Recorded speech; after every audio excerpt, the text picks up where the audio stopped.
fusée à air. Il vous faut, alors pour arriver à ce genre de fusée qui va décoller sur une base de lancement comme ça, je vais vous expliquer tout à l'heure, voilà. Donc il vous faut une bouteille comme ça, et puis une autre bouteille coupée, vous faites comme ceci, vous décorez tout ça, quelque chose ici qui empêche l'air de rentrer par ici, donc il faut soit couper, soit mettre, moi j'ai mis une petite boîte de Kinder, là, les petites boules de Kinder pour faire, voilà. Mais bon, trouvez quelque chose de pointu. Après, vous pouvez faire des ailettes si vous voulez.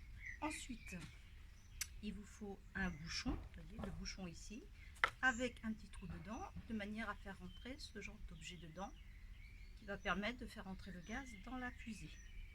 Ensuite, quand vous avez mis ça comme ceci, il faut mettre aussi un tout petit peu d'eau là, de façon à ce que l'air, quand vous le rentrez dans la bouteille, on va comprimer l'air dans la bouteille, ne s'échappe pas par le bouchon. C'est-à-dire que le fait qu'il y ait l'eau, l'air déjà est plus léger, donc va aller en haut de la bouteille, là, qui va être fermée ici, et va se comprimer à l'intérieur de la bouteille, et l'eau va empêcher l'air de repartir. S'il y avait une moindre petite fuite, l'air partirait assez vite. Donc voilà, donc un tout petit peu d'eau, ça suffit. Ensuite, il vous faut un petit système comme ça pour accrocher votre pompe, par exemple comme ceci, ou alors une grosse pompe comme ça, qui va donner encore plus de pression. Ensuite, ce qui est très important, c'est une base de lancement bricolée.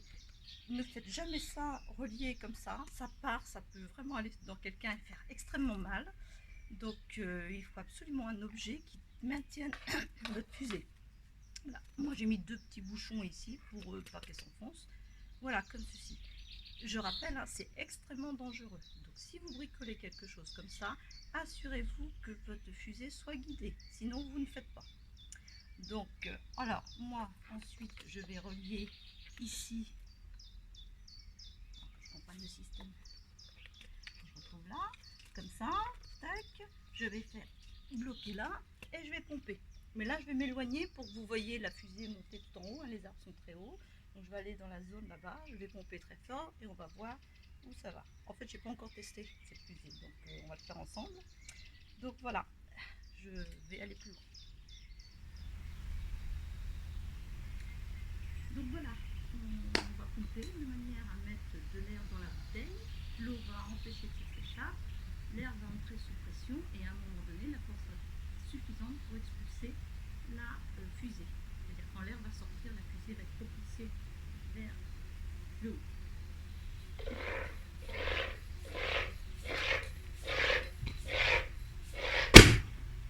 Waouh!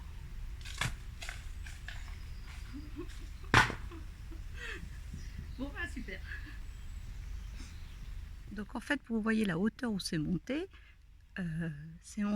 regardez là, les arbres sont super hauts, en dessus de l'arbre qui est tout en haut là, vert au milieu. Elle est montée au-dessus, elle est même retombée dedans et est descendue tout doucement en bas. Regardez bien la hauteur. Voilà. Donc voilà le manomètre, c'est bien l'endroit. Donc ici, vous regardez, la pression est indiquée. Donc pour l'instant, on n'a pas encore pompé. Donc c'est en bar, on est à 0 bar, c'est un manomètre qui fonctionne avec la pression atmosphérique, c'est-à-dire que quand il met 0, c'est qu'on est à pression atmosphérique. Voilà. Donc maintenant on va pomper. Écoutez, on entend l'air, la pression monte. 2 bars. Hop là! Elle est où, elle est où, elle est où, elle est où, elle est où? Pouf! Et voilà, elle est partie. La pression, vous l'avez vu, hein, à 2 bars. Après, on a pompé et puis elle est partie assez vite, donc ça devait être entre 2 et 3 bars. Elle est montée assez haut, hein, il a fallu la suivre. Donc voilà, en fait, donc ça fait une pression assez forte quand même.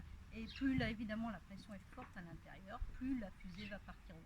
L'air propulsé par la fusée, c'est lui qui va exercer une force pour faire monter la bouteille vers le haut. Donc plus cette force d'expulsion des gaz, donc plus la pression est importante, plus la fusée va partir vers le haut par réaction. Voilà. Pour expliquer le principe de cette fusée à air. Donc ici nous avons donc la fusée à air, l'air est à l'intérieur. Ici l'air va s'échapper et va permettre à la fusée d'être propulsée.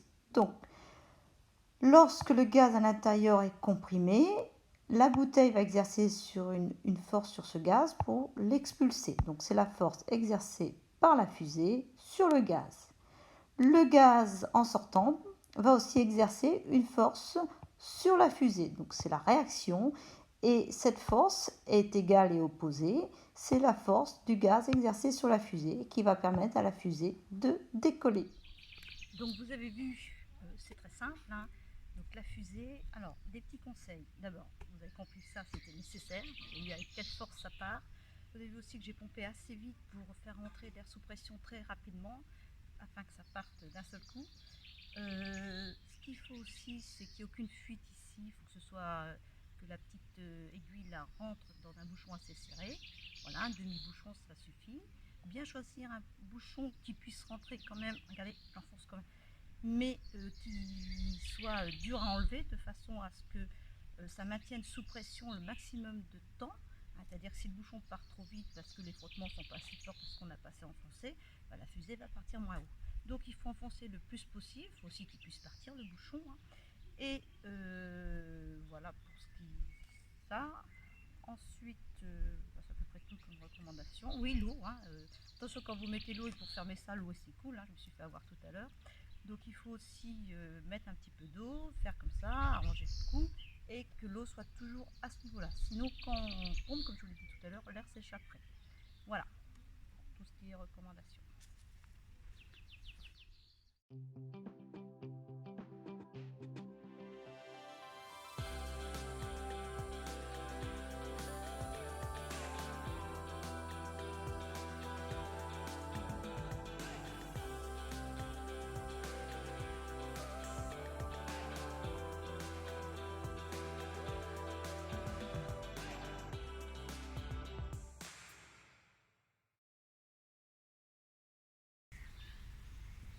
Donc on recommence mais en version portrait.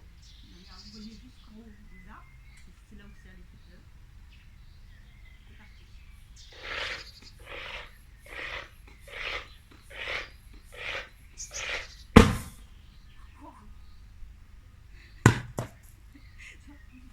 Bon, L'élément. Hein? L'élément. Elle allait moins haut.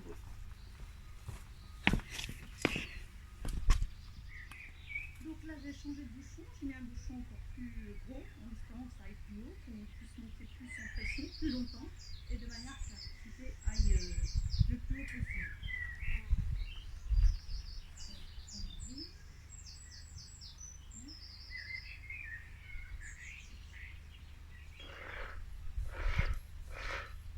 Donc on pousse très vite. Waouh! Bon voilà, elle est allée assez haut là.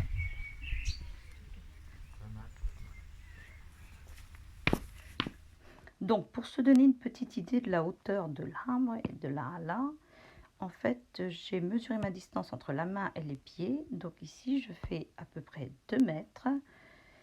Et si je reporte cette distance une fois, 2 fois, 3 fois, on arrive entre le haut de l'arbre et ici à 8 mètres. Donc, on vient de voir que la hauteur de l'arbre est à peu près de 8 mètres. Donc, il dépasse un petit peu les 8 mètres. Vous le voyez sur cette image. La fusée est montée tout en haut. Et si on regarde, ça correspond à peu près à une distance de 12 mètres, en sachant qu'elle est allée au-delà du câble. Donc, elle est allée à plus de 12 mètres, ça c'est sûr. Donc voilà le bouchon que j'ai choisi pour la dernière fusée là où c'est monté tout à l'heure.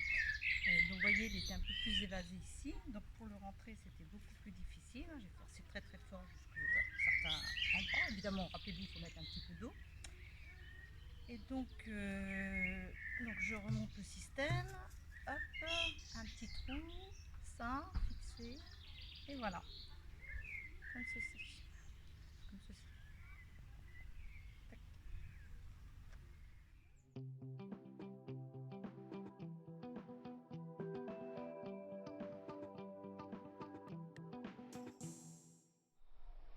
Donc regardez bien quand la fusée part, ici au ralenti, on voit qu'elle va dépasser complètement le cadre de la photo, enfin de l'image et même longtemps. Donc elle est forcément aller à plus de 12 mètres, ça c'est sûr. Pour avoir une mesure précise, c'est difficile ici. Donc il me reste à vous expliquer comment faire une base de lancement de façon à qu'il n'y ait aucun danger. Voilà, pour que la fusée, vous avez vu à quelle vitesse elle décolle. Alors déjà, même si on a une base de lancement, il ne faut pas regarder là. Si un jour vous vous rendez compte qu'elle ne part pas, vous n'allez jamais mettre votre tête au-dessus. Hein. Donc il faut faire attention à ça. Donc la fusée voilà, se tient comme ça. En fait, avec ça ici, il faut prévoir quelque chose, voilà, un petit peu en dessous pour qu'on puisse récupérer le petit tuyau pour gonfler. Donc en gros, ben, facile à faire. Vous prenez, une fois que la fusée est faite, un gros tube de PVC, hein, c'est du tube de canalisation d'eau, hein, d'évacuation d'eau, des petits tubes de PVC aussi, ici, donc on peut s'amuser à découper différentes hauteurs, bien stabilisé, alors avec la colle pour PVC, voilà, après vous pouvez peindre un petit coup, voilà, il faut vraiment que ce soit extrêmement stable, il n'y a aucun souci, et ça c'est suffisamment lourd, il n'y a aucun danger avec ça. Maintenant, ne bricolez pas quelque chose de léger, parce que tout d'un coup ça peut partir de travers et aller vers quelqu'un. Il ne faudrait pas que ça renverse. J'ai vu quand ça part, ça part très vite, hein. C'est trop tard une fois que c'est parti. Donc faites bien attention, une base de lancement impérativement, ou vous ne faites pas. Voilà.